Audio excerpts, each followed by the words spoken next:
Boa noite. Nós vamos dar continuidade ao nosso estudo de O Livro dos Espíritos. Estamos no item 7, Igualdade perante o túmulo.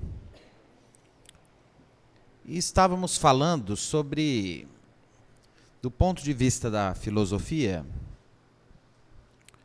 o quanto que a natureza e a desencarnação pela ótica do materialismo é injusta, né? Vimos que isso que a princípio, do ponto de vista imediato e do senso comum parece justo, falamos até da opinião de um médico legista, de um patologista, que dizia, eu aprendi durante muitos anos, fazendo necrópsias, que há uma justiça, afinal de contas, ricos e pobres, bons e maus, homens e mulheres, todos terminam, não é, na mesa de uma, não é, uma mesa de necrópsia, num túmulo, quer dizer, não é? Terminam em formato de cadáver. E isso seria justiça, numa visão imediata, numa visão mais senso comum, mais numa visão menos crítica. Mas do ponto de vista de uma verdadeira justiça, isso é extremamente injusto, quer dizer, é a negação absoluta e radical do mérito. Se bons e maus, inteligentes, sábios, ignorantes, ricos, pobres, crianças e velhos, terminamos da mesma forma, isso seria radicalmente injusto. E é a partir dessa injustiça e do absurdo da vida material, é a partir da incoerência da natureza, é a partir mesmo da indignação do homem em sua capacidade intelectiva de aceitar essa injustiça, esse modus operandi da natureza, que na realidade é extremamente injusto e cruel e perverso com o ser humano, que a experiência religiosa emerge. A experiência religiosa, ela nasce, ela brota, ela é gerada como numa fonte, não é vindo lá, a fonte de água vem lá dos mananciais recônditos da natureza, dos lençóis que estão lá embaixo, que emergem em forma de fonte. Assim é a experiência religiosa, a experiência do sagrado, a experiência da transcendência humana, da espiritualidade. Justamente por não conseguir conter essa indignação, essa revolta, essa incapacidade de aceitar a natureza como ela se apresenta, porque ela se apresenta muitas vezes de forma cruel, perversa, triste. Então nasce a experiência religiosa. E ela brota do ser humano, ela emerge, ela desponta, ela desperta, ela floresce à maneira de uma fonte cristalina. E aí, diante da impotência que a natureza revela, diante da nossa consciência da incapacidade de compreender a vida como ela se apresenta, o homem queda, humilde, prostrado, e indaga, deve existir alguma coisa.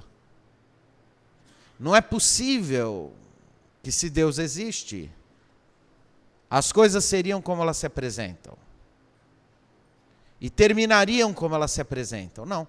Então, deve haver alguma coisa para além da vida.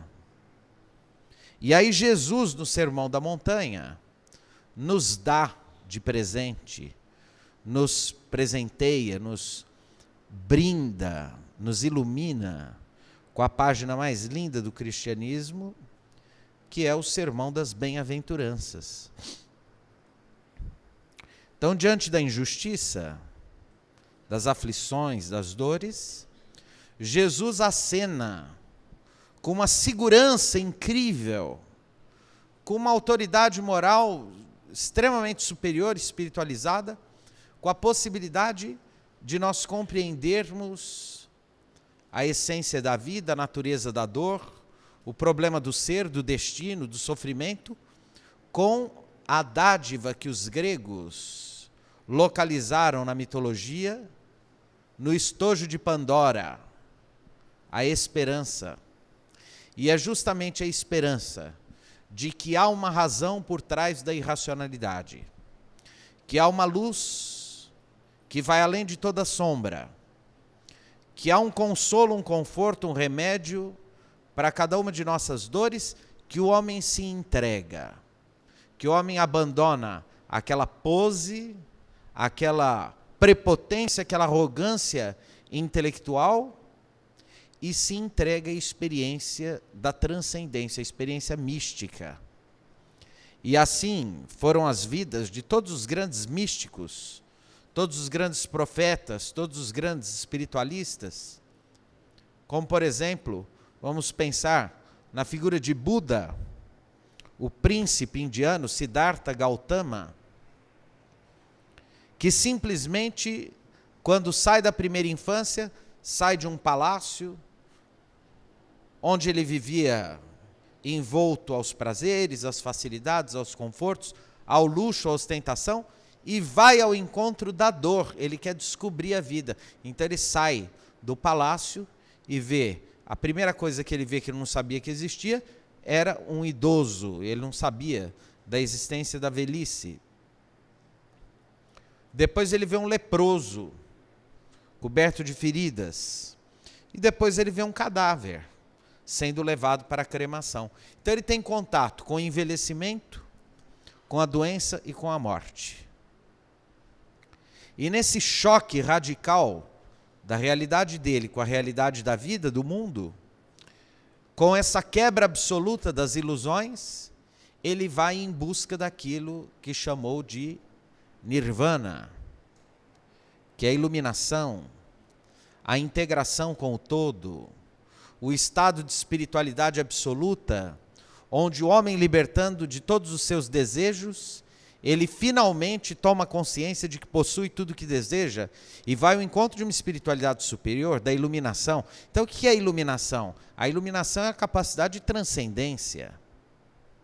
É a capacidade de despertar dentro de si a consciência da impermanência da vida, da impermanência das coisas, da absoluta falta de controle que temos sobre a vida, sobre nós mesmos.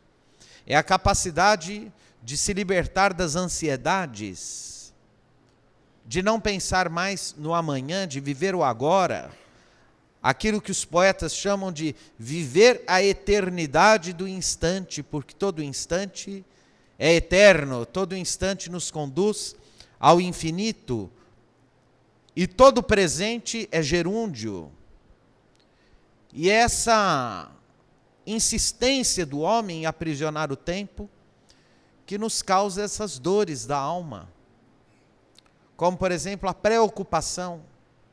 Eu vejo pessoas sofrendo porque ficam pensando no que vai acontecer daqui a 5 anos, a 10 anos, o mês que vem, a semana que vem, quando na verdade podemos morrer daqui a pouco.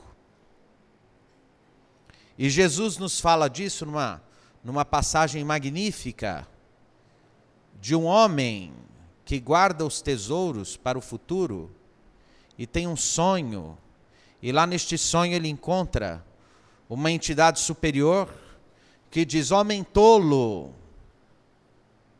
guardastes para o amanhã e mal sabes que morrerás esta noite. E ele acorda em desespero e ele morre naquela noite. Por quê? Porque nós ficamos esperando para ser felizes, para resolver as nossas questões pessoais, as nossas pendências afetivas, e a vida passa, e esse amanhã que nos preocupa tanto pode não existir.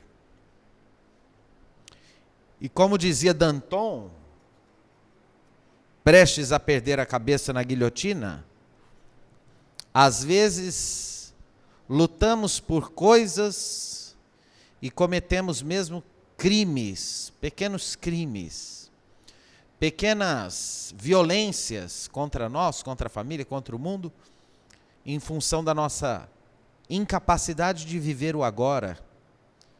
Danton disse: liberdade, liberdade, quantos crimes se cometem em teu nome, mas não só em nome da liberdade, às vezes em nome do conforto, da segurança, da ilusão de controle, da ilusão de conforto, da ilusão de segurança, da ilusão de fortuna, da ilusão de felicidade, quando a vida nos grita para vivermos o agora. E essa questão 823, da igualdade perante o túmulo, é bem interessante. Porque Kardec indaga dos espíritos de onde vem o desejo de perpetuar a própria memória nos monumentos fúnebres. Então, esse nosso desejo de construir um túmulo bonito para a família, etc. e tal. Ou essa preocupação, quer enterrar aqui, não quer enterrar lá, quer enterrar colar. Não é? Nós tínhamos, alguns aqui conviveram com ela, a Deca, a nossa Deca, que deixou tanta saudade, a Deca Calil, fazia palestra aqui, e era muito engraçado, porque ela dizia assim, defunto não tem vontade. E é verdade. Você fica sonhando com aquela roupa, tal, e eles vão vestir aquela que for mais fácil. Eu queria de tal jeito. Tudo bem, se você tiver alguém bacana para fazer a sua vontade, ok. Se não, vai aquela que tiver mesmo, e assim por diante. E esse ano teria feito, se vivo agora, entre nós, 100 anos, o grande teatrólogo brasileiro Nelson Rodrigues. Tem uma peça dele, um teatro rodriguiano, que todo gira em torno de uma mulher que tinha uma obsessão pelos próprios funerais.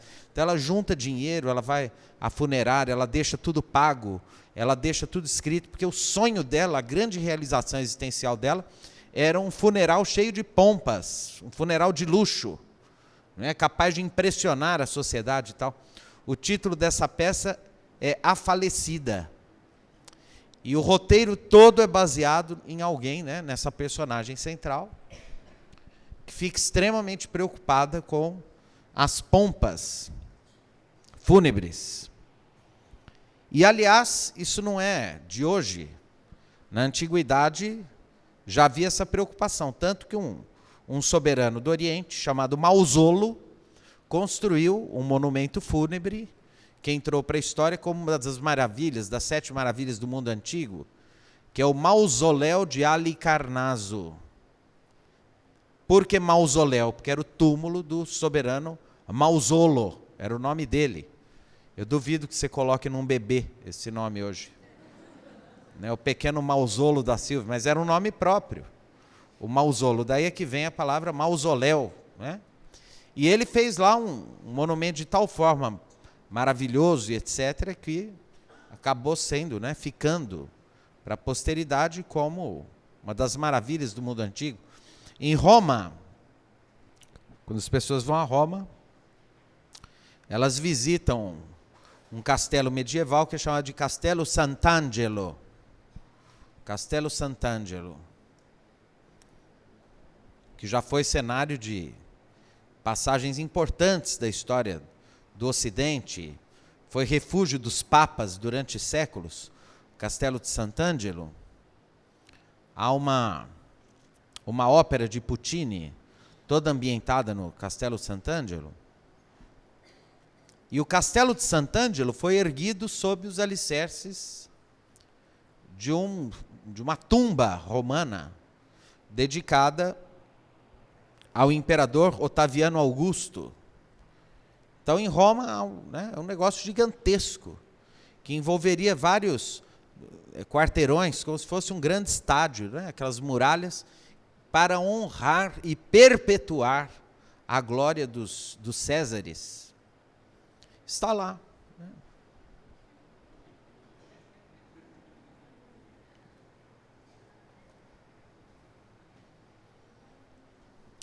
Michelangelo trabalhou durante muitos anos no projeto das esculturas para a tumba do Papa Júlio II. Era uma iniciativa, uma empreitada de tal forma monumental que envolvia cerca de 52 esculturas gigantescas, 52 colossos. Michelangelo fez uns 10 esboços e não conseguiu terminar nenhum, porque era um negócio tão megalomaníaco, que era impossível ao ser humano terminá-lo numa única geração. E é comum nós visitarmos aí as necrópolis, os cemitérios, e vermos, né, esses túmulos gigantescos, etc., para honrar a memória, para tentar perpetuar a saudade daqueles que nos foram caros. No entanto, há uma absoluta incoerência entre essa expressão da vaidade, do orgulho humanos e a mensagem de Jesus. Porque a mensagem de Jesus é de tal forma extraordinária e única e original que ele não deixou o corpo justamente para que a gente não tivesse a preocupação de guardá-lo. Chico Xavier, em conversa com os amigos mais próximos, dizia que Jesus dissolveu, desmaterializou o seu corpo pela sua própria vontade. Quer dizer, um espírito que era capaz de trazer para si a responsabilidade de projetar como um divino arquiteto as formas do planeta e etc. e tal. Quer dizer, de uma inteligência divina infinitamente superior, dotado de potencialidades gigantescas que a nossa mentalidade, que a nossa inteligência não é capaz de alcançar. Ele se encarnou entre nós, desencarnou, e ele tinha absoluto controle sobre a matéria. Tanto que ele fazia protagonizava aqueles fenômenos anímicos, de efeitos puramente físicos, porque ele tinha uma capacidade já extraordinária, para nós incompreensível, de manipular a natureza da matéria. E assim ele fez com o seu corpo. Então, ele dissolveu a sua própria matéria, o seu próprio corpo, até para evitar isso que acontece lá hoje em Jerusalém. Uma cidade dividida entre duas populações que não conseguem conviver, principalmente porque há no centro da cidade a tumba daqueles que acreditam que seja o pai tanto de judeus quanto de árabes, que é o Abraão, o patriarca da cultura judaico-cristã. E aí fica aquela tumba, uma tumba entre nós. Porque dizem que é um lugar sagrado e etc., aquela coisa toda, né? Então, esse apego à matéria é um sinal de atraso moral, né, de atraso espiritual. Naturalmente, que é justo ainda para o ser humano, essa necessidade nossa, ainda de alguns, e isso não é um defeito de caráter, não é um problema moral, não é isso, né? De ter um lugar para visitar e se lembrar das pessoas que partiram. Chico Xavier, do alto de sua mediunidade extraordinária, incomparável, tinha o hábito de regularmente visitar o cemitério. Chico ia ao cemitério, com muita frequência. Gostava de levar flores nos túmulos das pessoas que ele gostava, etc. Mas o Chico, sim, o Chico, né? Aquele carinho todo, e não raro, quando ele voltava, ele contava os espíritos com os quais ele tinha contato, e quantas vezes o Chico não foi, e via espíritos que estavam há 30, 40, 100 anos, ali cuidando do próprio corpo, apegados à sua matéria, sem conseguir se desvencilhar daquilo. Principalmente espíritos ainda muito atrasados, até intelectualmente, e arrogantes, incapazes de aceitar ajuda, ali presos durante séculos, aquela matéria arruinada pela decomposição cadavérica. E aí o Chico algumas vezes tentava doutrinar, conversava com aqueles espíritos que ali encontrava amigos, né? De vez em quando o Chico voltava, encontrei fulano, né? Enfim, ele tinha esse hábito. Agora, isso é um hábito cristão, secular. Nós ainda trazemos esses velhos hábitos, né? Mas nós devemos, pouco a pouco, naturalmente, entender o simbolismo disso tudo como sendo uma prática não fundamental. Não fundamental. Então a resposta dos espíritos é simples, né? Ó, de onde vem o desejo de perpetuar a memória e tal? E os espíritos dizem, derradeiro ato de orgulho. Então, no fundo, a gente quer pôr o nosso nome lá da nossa família, para que todos, ao passarem por ali, digam, ó, estão podendo, hein, ó. Família tal, ó, que beleza, ó, que poder, hein. E é aquela coisa bonita de pedra, e bronze, e mármore, e etc. e tal, né? Então, o orgulho, a vaidade, a arrogância, né? E aí, Allan Kardec continua. Mas a suntuosidade dos monumentos fúnebres não é, na maioria das vezes, determinada pelos parentes que desejam honrar a memória do falecido e não por este? Verdade. Às vezes não é a pessoa mesma que deixou, né? Não sei que a gente já prepare o nosso túmulo, o nosso caixão, etc. Esses dias eu vi na televisão uma senhora que o sonho dela é ter um caixão de ela já comprou e guarda em casa. E todo mundo já sabe que é a peça mais interessante da casa, porque é uma casa muito pobrinha, com um caixão lindo, de mogno. Como é que chama aquele brilhante? Como é que fala? Laqueado. E com alças douradas, é um luxo, precisa de ver. Que coisa linda, tem rendas por dentro, cetim, almofada, é uma beleza. Deu vontade até de desencarnar. Aquele caixão magnífico, né? E ela guarda, só para quem é muito importante, ela leva e dá uma mostradinha. É verdade, foi uma reportagem na TV, uma senhora no sertão do Nordeste que já comprou e ela mantém, ela lustra todos os dias e tal, né? Aquela coisa toda. Mas você vê onde vai a loucura do ser humano, né? A ignorância do ser humano, a bizarria, né? Do ser humano de alguma forma. Essa tendência a perpetuar a nossa memória em túmulos é uma tendência principalmente católica medieval, né, entre os reis e nobres medievais. Os grandes nobres, as pessoas de grande fortuna na Idade Média, patrocinavam a construção de igrejas, de catedrais, porque os velhos cemitérios eram as igrejas. Não é? Na Alta Idade Média não existiam cemitérios. Os cemitérios são uma invenção do mundo moderno. Antes se enterrava nas igrejas.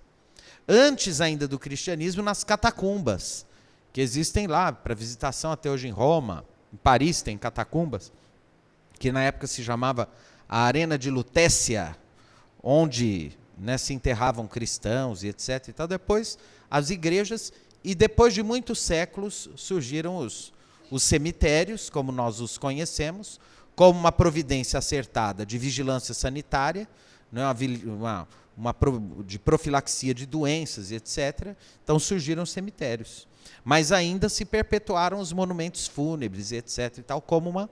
Nas culturas protestantes, isso se dissolve um pouco. Quer dizer, com as teorias de Martinho Lutero, com a visão protestante do cristianismo, já há um avanço nessa mentalidade. Então, se nós visitarmos os cemitérios de cultura protestante, na Inglaterra, na Dinamarca, na Suécia, na Suíça, etc., mesmo nos Estados Unidos, nós não vamos ver a suntuosidade e a exuberância artística no mármore e tal dos cemitérios cristãos católicos próprios da cultura latina, da Itália, da França, né, da Espanha, de Portugal e mesmo aqui do Brasil. Então, eles já avançaram nesse sentido. São pequenas lápides, todas muito simples, sem nenhum exagero, com o nome da pessoa, né, do corpo da pessoa que está ali, etc., né, enterrada e tal, a data de nascimento, de morte, e para por aí. Não, mas na cultura medieval cristã católica há essa suntuosidade. Para nós espíritas, isso pouco importa. Né? Então, a ideia é, a gente, né, despende a um ente querido desencarnado o carinho, a gratidão, o respeito singelo, a um corpo que serviu a um espírito por uma existência transitória, da maneira mais simples, mais pura, mais singela, mais bonita, mais respeitosa, de preferência com muita simplicidade, com muita humildade, sem sobressaltos, com silêncio, com prece, com música, com flores singelas que trazemos de nossa homenagem, de nossa gratidão, e para por aí. E, se possível, enviarmos preces, vibrações positivas. E o verdadeiro espírita, ele também não fica atrás de notícia, não, viu? Só espírito ignorante que fica querendo saber onde está, quem que encontrou do outro lado, mediunidade. Ai, fica atrás. Ai, você tem notícia? Tem gente que... Você tem notícia de fulano? Não, não tenho. Porque o espírita autêntico, ele sabe que se precisar de uma informação, vai vir, sem a gente procurar. O Chico dizia, na mediunidade o telefone só toca, ele não disca, não adianta. E mais que isso, vamos pensar nos médiuns que fazem esse trabalho, que dão notícias dos entes queridos, etc. Eles atendem principalmente gente que está sofrendo muito, justamente porque não tem uma fé verdadeira e autêntica. Então, se a minha fé é autêntica, verdadeira, eu não tenho dúvida da imortalidade da alma, se isso para mim é tranquilo, se eu tenho uma convicção, se eu estou imantado desta certeza transcendente em mim, eu vou ficar indo lá, tirando o lugar de gente que está sofrendo, muito mais do que eu, de pais, mães, filhos, em desespero, por uma mera curiosidade? Não, então, os espíritas que já conseguem viver essa espiritualidade interior, eles não precisam disso. Já estão além disso, já estão, ó. Precisa. Se eu tenho fé, eu sei que o meu ente querido está lá, né, em alguma escola, em algum hospital, recebendo um tratamento com espíritos familiares, anjos guardiões que estão lá cuidando dele. Através da inspiração, do sonho, da intuição, da prece, eu posso sentir, às vezes, a presença dos entes queridos, evocando a imagem deles, a lembrança, a saudade, emitindo vibrações positivas. E é comum, se a gente faz isso, com a alma elevada e o espírito puro e o coração sincero, que a gente, pela intuição, receba aquela certeza, aquela impressão, às vezes até aquele perfume, aquela imagem que nos vem, e o nosso coração se pacifica. Eu não preciso ver, eu não preciso de médium, não, porque a minha experiência de transcendência resolve esse problema.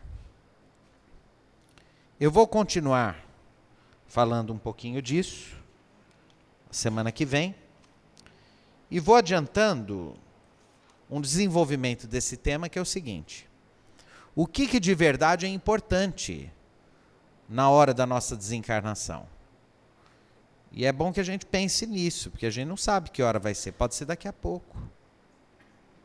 Tanto pode ser daqui a alguns anos, como pode ser essa semana, o mês que vem.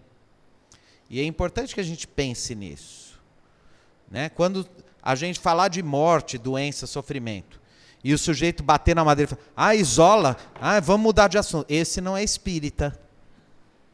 Esse tem medo, fica, né, tem preconceito com esses temas. O espírita autêntico, estudioso, e que vivencia isso, ele não tem esse problema. Ele fala da morte com absoluta naturalidade, desprendimento, sem preconceito, né? Fala de doença, porque sabe que a doença pode estar aqui pertinho mesmo. Fala de envelhecimento, né? E encara o envelhecimento como uma atitude natural. Agora, eu vou confessar uma coisa para vocês. Eu falo de tudo isso com muito à vontade, Mas tem um assunto que sempre me encanta mais, que é a possibilidade de reencarnar e pegar um corpo novinho em folha.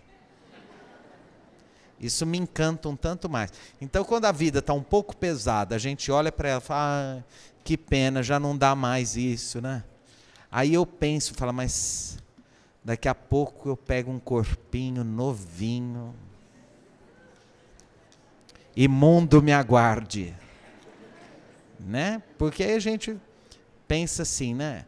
Aí a gente começa de novo, não precisa ter pressa. Isso é reencarnação, né? A gente termina. Está doendo as costas? Dói as costas? Daqui a pouquinho, a gente tem um outro corpo. Se está doendo muito as costas, de duas uma, ou a gente fez uma postura errada e tal, e se a gente não fez nada de errado nessa, a gente deu muita paulada nos outros. Na outra encarnação, judiou muito dos outros, agora a gente vem, né, os nossos complexos de culpa registrados nos nossos centros de memória espiritual e impõem essas experiências de sofrimento, de dor, que nos fazem sofrer de alguma forma.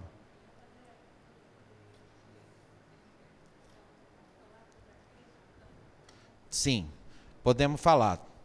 Me lembra disso que a semana que vem a gente fala, de cremação, ok? O que é a visão espírita, o que não é, e etc e tal, né? De qualquer maneira, é importante a gente já antecipar o que a gente vai falar semana que vem. Quer dizer, que impõe, na verdade, essas condições de desencarnação. Primeiro, cada caso é um caso. Se a gente perguntar para um obstetra se existe um parto igual ao outro, ele vai falar, não, eu fiz 200 partos. Cada um é de um jeito. Cada um acontece de uma forma. A desencarnação também é assim. Então a gente precisa, inclusive, tomar muito cuidado até com livros espíritas, que às vezes o espírito vem contando como foi a desencarnação dele, o que aconteceu, e de repente, se for um livro mediúnico autêntico, aquilo pode ser verdadeiro. O que a gente precisa ter sempre em mente é que aquela foi a experiência dele, nas condições espirituais de desencarnação dele. A nossa pode ser parecida, igual ou muito diferente, para melhor ou para pior.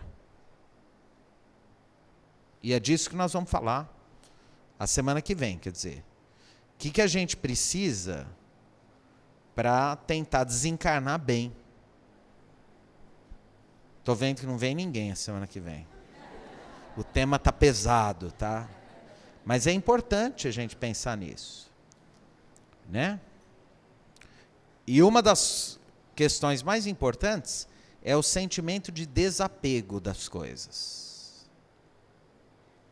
Que não quer dizer não ter as coisas.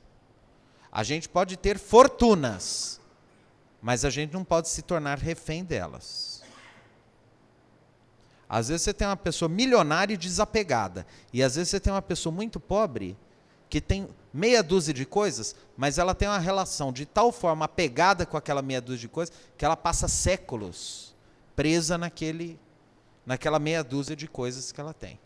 Então não é o ter muito ou ter pouco, mas é o tipo de relação que se estabelece com aquilo que a gente usa no mundo. O filósofo Martin Heidegger usa a expressão universo utensiliar. Nós temos coisas, utensílios, roupa, carro, casa, acessórios, joias. Como que a gente lida? Como que a gente se relaciona com isso? É esse jeito de lidar que vai determinar um maior ou menor apego e que pode ser uma pedra aí fundamental, um peso fundamental no momento de nossa morte. E que Deus nos dê uma boa morte, na hora que for a nossa hora. Ok?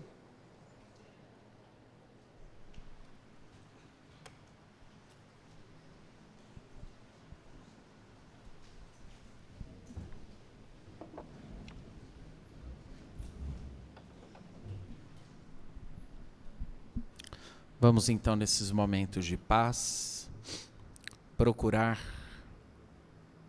esquecer por alguns instantes os problemas, aflições que nos perturbam o cotidiano da vida no mundo lá fora.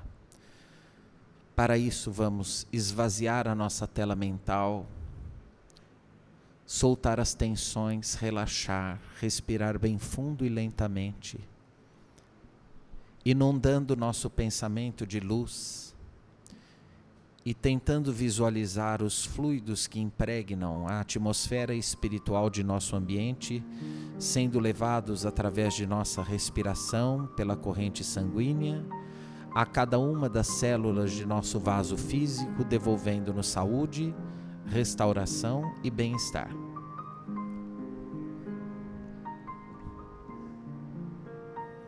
Mais tranquilos, vamos mentalizar aquela figura de Jesus que mais nos é familiar, bem como nosso pequenino planeta Terra, qual esfera de luz a bailar pelo espaço infinito. Vamos pedir ao meigo Nazareno que traga ao encontro de seu seio de amor o nosso orbe, conduzindo as nossas vibrações de paz a todos os recantos do globo onde vicejam a dor e o sofrimento. Vamos pedir em favor dos líderes mundiais para que conduzam a humanidade a tempos de concórdia. Pedir em favor das vítimas da guerra, da intolerância, do fanatismo, do ódio, pelos campos de refugiados, pelas vítimas dos grandes desastres naturais, das fomes, das pestes, suplicando ao espírito do anjo Ismael que verta o generoso olhar sobre o nosso Brasil, terra do cruzeiro, coração do mundo e pátria do Evangelho. Que o venerando Dr. Bezerra de Menezes inspire os nossos homens públicos, nossos governantes, para as boas obras. Vamos pedir em favor daqueles que nesse instante estão nos hospitais, nos leitos de dor, nas UTIs, nas enfermarias, pelas equipes médicas e paramédicas que trabalham nesses locais, pelos espíritos em processo de desencarnação e pelos entes queridos que ficam e sofrem a dor da saudade na separação física, pelos que estão nos asilos, nos orfanatos, nos manicômios, nos leprosários, pelos que enveredaram pelos caminhos tortuosos do crime e que estão agora nas prisões, nas penitenciárias, pelos pais e mães que sofrem a dura prova de um filho encarcerado, pelos que se vitimizaram nas drogas, no álcool, no jogo, na prostituição, pelos tristes e oprimidos, pelos suicidas, pelos que perderam a fé, pelos lares em conflito, onde não há amor, diálogo, respeito, Deus, pelos que procuram trabalho e não encontram, mas também por todos os que, sendo ricos, geram empregos, pelos que vivem em condições subhumanas nas favelas, debaixo das pontes, e pelos que peregrinam na solidão das ruas, sem um ombro amigo, uma família, um pedaço de pão. É tão triste não ter um lar para voltar ao final do dia. Pedimos por todas as religiões do mundo, independente dos rótulos, pelos seus líderes sinceros que preconizam a paz e a fraternidade, pela nossa doutrina espírita, pelos nossos órgãos de unificação, pela nossa Ribeirão Preto, nossa Vila Tibério, sua gente simples e amiga, pela nossa Casa do Vovô, nosso Sanatório Espírita Vicente de Paulo, nossas creches e instituições, por este teto amigo que nos abriga nesta noite, por todos que aqui trabalham, lutam, porfiam, estudam, pelos companheiros de Sacramento, de Palmelo, de Uberaba, em especial pelo coração iluminado de nosso Chico Xavier, que onde quer que esteja, receba as nossas vibrações de gratidão, de saudade, de respeito, por todos que aqui estamos, mas também por todos aqueles que estão na nossa lembrança, na nossa mente, sejam amigos, familiares, parentes, encarnados ou desencarnados, mas também pelos nossos inimigos, pelos que nos perseguem e caluniam, por aqueles com quem temos dificuldades de nos relacionar, que onde quer que estejam, recebam as nossas vibrações de paz. Pelo nosso ambiente de trabalho, pelos colegas que lutam conosco no dia a dia do ganha-pão, nossos patrões, nossos funcionários, nossos companheiros, e pelos nossos lares.